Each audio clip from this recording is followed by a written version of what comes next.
Kalau kita, zat ni tuan-tuan, zat ni, batang ni, kita boleh nampak putih. Putih ni dia tak akan nampak putih kecuali pada benda. Betul tak? Tuan-tuan boleh tunjuk pada saya warna putih tu apa? Tak, dia akan jadi putih bila dia kena pada dinding, bila kita cat putih. Kalau tak, ataupun dia duduk dalam air, kita nampaklah dia putih. Benda itu dinamakan sebagai arak. Dalam istilah apa orang panggil? Istilah falsafah mantik ni disebut sebagai arak. Kalau tak tuan-tuan, kita tak boleh nampak putih, kita tak boleh nampak hitam kecuali bila dia ada pada jauhar, ada pada benda yang tangible, benda yang mahsus, yang boleh disentuh. Nampak tak? Jadi sekarang bila kita kata tiang ni, sebelum ni kita tengok apa tuan-tuan? Tiang yang dibuat daripada batu, daripada simen, kemudian kita cat putih.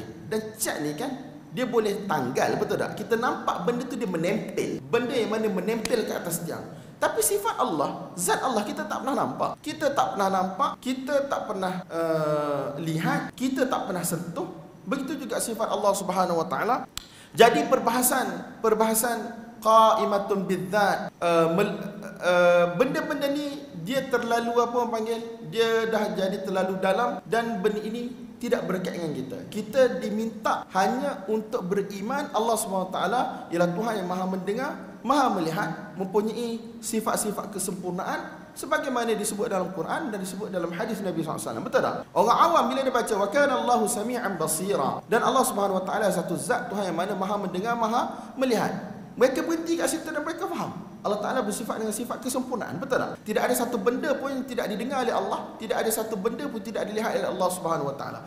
La ya'zubu anhu mithqalu dzarrah, tidak ada satu benda pun hilang daripada pengetahuan Allah Subhanahu Wa Taala. Tetapi bila datang ahli kalam, bermula daripada Jahmiyah, Mu'tazilah, apa yang berlaku tuan-tuan? Mereka mula bercakap secara detail, panjang lebar. Jadi menyebabkan ahli sunnah terpaksa untuk bercakap dengan percakapan-percakapan yang mana nak menghilangkan syubhat tersebut. Sedangkan kalau ikut hakikatnya, kalaulah bukan kerana syubhat tersebut, kita tak perlu bercakap pun panjang-panjang.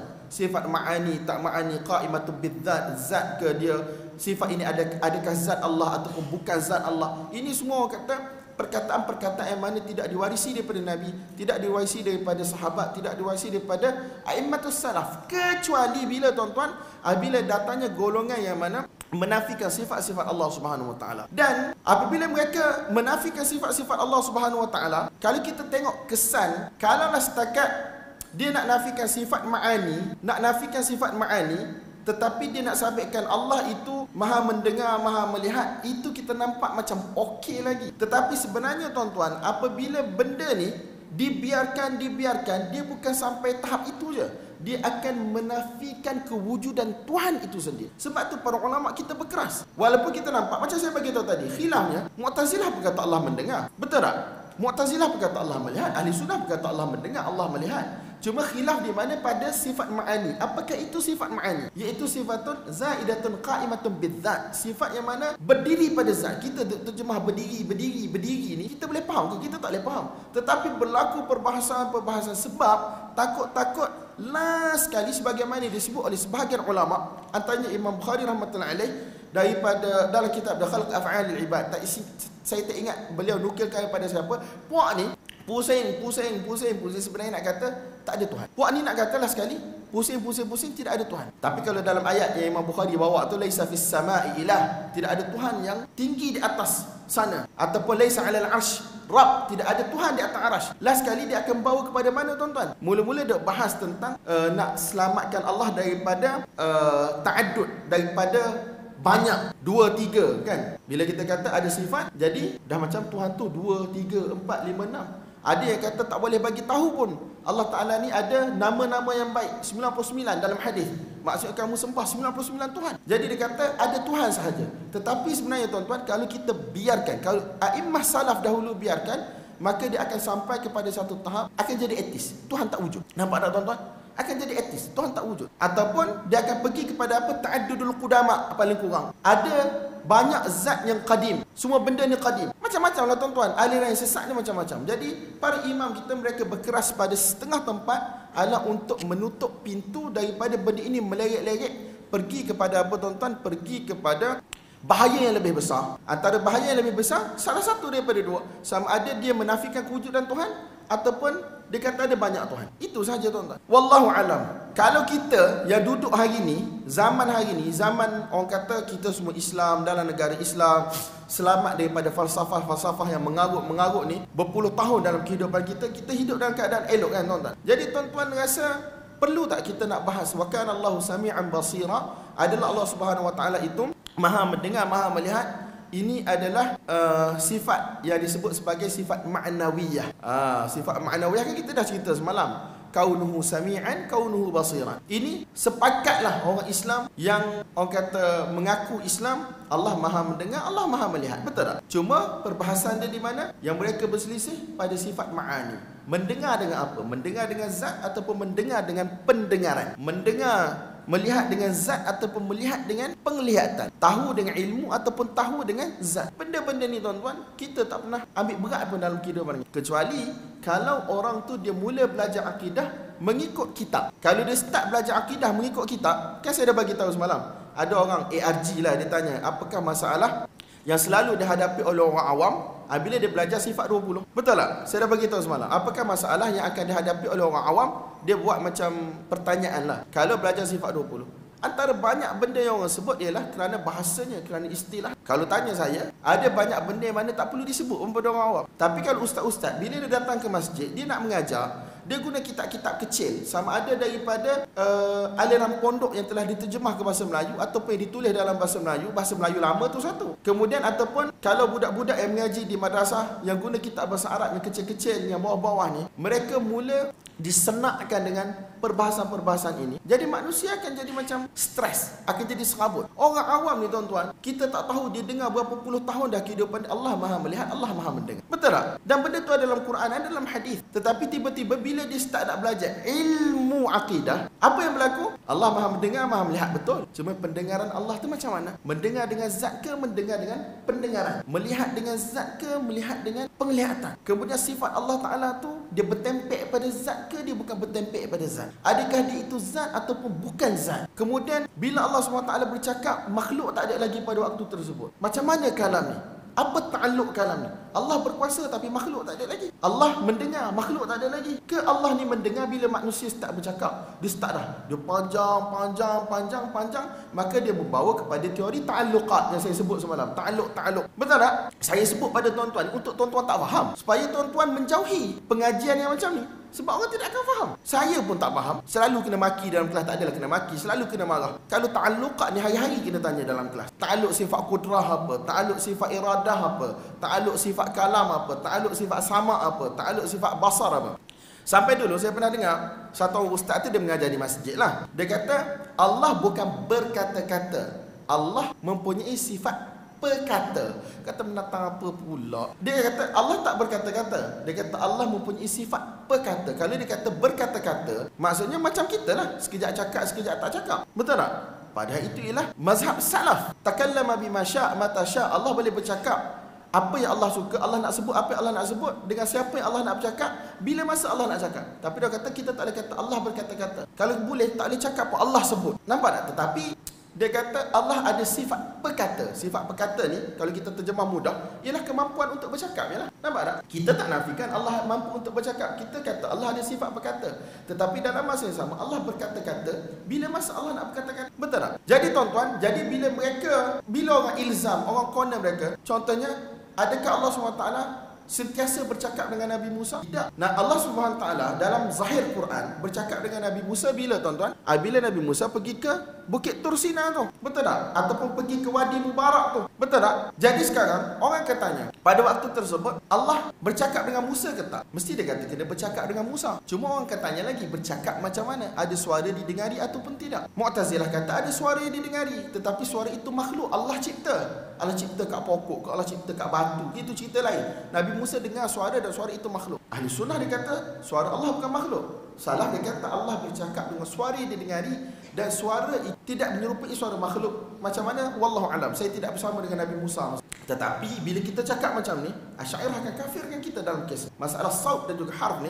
Asy'ariyah akan kafirkan kita dalam masalah. Sebab nanti kita akan sampai bab ni panjang tuan-tuan. Tetapi saya nak bagi tahu bahawasanya Nabi Musa bercakap dengan Allah pada waktu tersebut. Mu'tazilah kata Allah bercakap dengan Nabi Musa tetapi Allah cipta suara. Suara tu makhluk. Asy'ariyah dia kata Allah bercakap dengan Nabi Musa tapi bukan melalui suara yang dia dengar. Jadi bila bukan melalui suara yang dia dengar, bercakap macam mana? Last sekali mereka akan kata Allah campakkan maklumat tersebut ke dalam hati Nabi Musa. Jadi tidak berlaku percakapan yang hakiki lah pada kita. Sedangkan dalam Quran sebut wa kallamallahu Musa taklima, dan Allah SWT telah bercakap dengan Musa dengan percakapan yang hakiki. Tuan-tuan mengaji bahasa Arab, masdar muakkid ni, masdar kata terbitan yang mana menguatkan kata perbuatan di hadapan wa kallama, dan Allah SWT telah bercakap dengan Musa taklima, dengan satu percakapan, iaitu percakapan kalam hakiki. Dan kalam hakiki ialah kalam yang mana ada suara yang didengari. Kalau tak, ia tidak dinamakan sebagai kalam hakiki. Jadi tuan-tuan, pusing,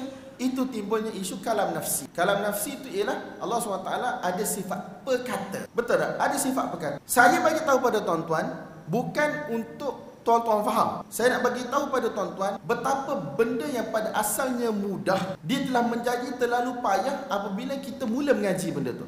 Bukan mengaji ni makin faham, mengaji makin tak faham. Sedangkan dulu, tuan-tuan, wallahi, kalau kita membesar dengan ayat Quran, membesar dengan hadis, kita tidak akan tanya panjang. Betul tak? Jadi bila keadaan macam tu, saya nak sambung sikit lagi. Bila dia kata Allah Subhanahu Wa Taala ni bercakap, Allah Subhanahu Wa Taala ada sifat perkata, sifat qadimah, sifat yang azali dulu lagi. Jadi adakah, bila orang tanya adakah Allah bercakap dengan Musa alaihissalam sepanjang masa sehinggalah Musa dilahirkan, tak tahu berapa ribu tahun, puluh ribu tahun. Jadi mereka kata ada satu benda yang nama ta'alluq.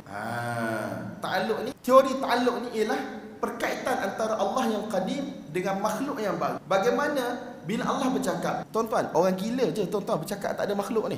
Bukan, orang gila je bercakap tak ada audience kat depan ni. Betul tak? Jadi, adakah Allah Ta'ala bercakap tak ada makhluk kat depan dia? Kalau kita kata Allah bercakap ada makhluk kat depan dia, macam ada dua apa? Ada dua Tuhan yang lama, yang qadim. Jadi untuk lari daripada semua benda tu tuan-tuan, dia kata tak, ni ada ta'alluq. Ta'alluq dia apa tuan-tuan? Ta'alluq suluhi qadim. Allah Ta'ala mampu bercakap, tetapi bila wujud makhluk, barulah kalam Allah itu akan didengar oleh Musa, yang dinamakan sebagai tanjizi hadis. Jadi tuan-tuan pun tak faham, saya pun tak faham. Saya boleh cakap sebab saya hafal. Bukan maksud saya faham. Kita jawab biasa, kita hafal lah benda tu. Ta'alluq sifat kalam macam ni, ta'alluq sifat qudrah macam ni, ta'alluq sifat iradah macam ni. Kita boleh hafal lah benda tu. Dapatlah akidah tinggi tuan-tuan. Tak 90 lebih biasa. Akidah syairah jangan main-main. Biasa cara tauhid 90 lebih juga. Tapi bila kawan-kawan tanya saya, kamu jawab akidah ni apa? Saya jawab berdasarkan soalan pemeriksa, bukan berdasarkan akidah saya. Boleh tak gitu? Kira munafik. Wallahu a'lam bissawab. Jadi tuan-tuan yang dimulakan oleh Allah Subhanahu Wa Taala, saya nak bagi tahu pada tuan-tuan bahawasanya banyak benda yang disampaikan kepada orang awam yang sepatutnya awam okey, mereka jadi tak okey bila mula mengaji di masjid. Hatta di masjid. Sebab akal orang awam tidak boleh terima tuan-tuan.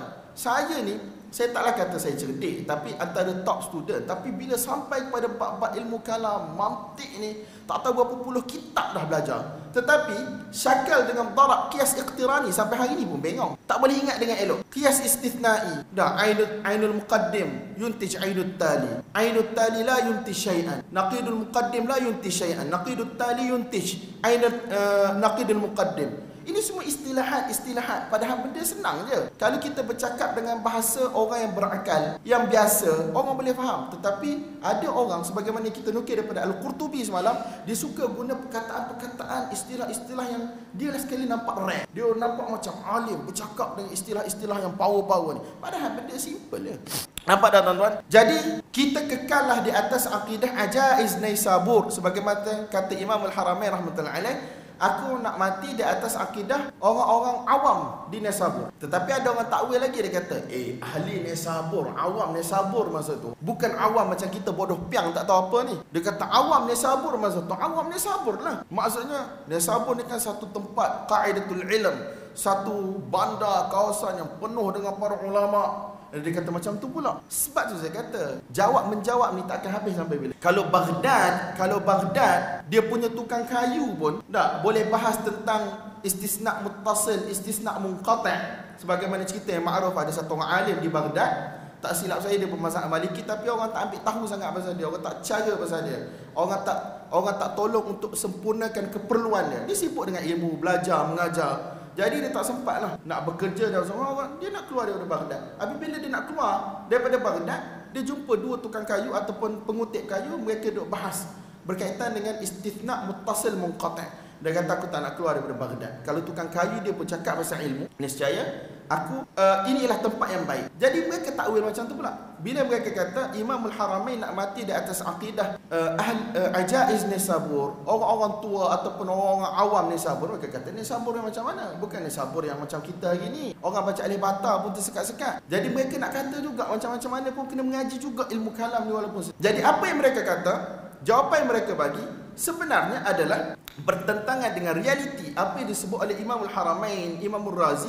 Bila mereka nak mati, mereka kata dia menyesal. Dan mereka kata aku baca dalam isbat ayat Allah Subhanahu Wa Taala macam ni. Aku baca berkaitan dengan nafi ayat Allah Subhanahu Wa Taala. Itulah tuan-tuan akidah orang-orang awam Nisabur, berpada dengan apa yang ada dalam Al-Quran, berpada dengan apa yang ada dalam sunnah. Apa sahaja, kan kita belajar akidah tahawiyah, dia kata apa sahaja yang datang dalam kepala kita berkaitan dengan sifat Allah, kita cuba bayangkan dan seumpamanya, ataupun kita tak cuba, dia datang, kita ketahuilah bahawasanya itu bukan Allah. Bas hukia. Laisa kamitslihi syai' wa huwas samiul basir. Tidak ada sesuatu pun yang sama seperti Allah Subhanahu Wa Taala, tetapi Allah Subhanahu Wa Taala Maha mendengar dan juga Maha mengetahui. Faham ni tuan-tuan?